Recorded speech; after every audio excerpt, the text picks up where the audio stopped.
ఇక వాడోడు వీడోడు కాయగూరలు ముచ్చట్లు చెప్పిన ఉంటారు కొంతమంది. అసలు టీఆర్ఎస్ పార్టీ ఉండదట అంటాడు, విలీనం అయిపోతుందట, అయిపోయిందట, మాట ముచ్చట అయిపోయిందట.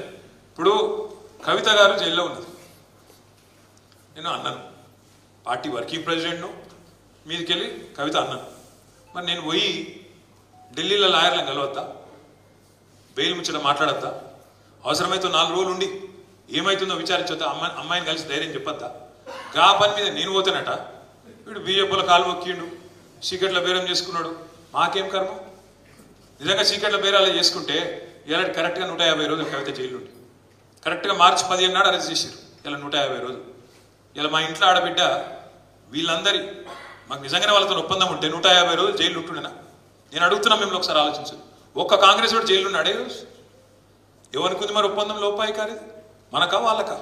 మన ఇంటి ఆడబిడ్డని జైల్లో పెడితే కూడా మనం కొట్లాడుతున్నాం. ఒప్పందం లేదు, మన్ను లేదు, విలీనం లేదు, ఏది లేదు.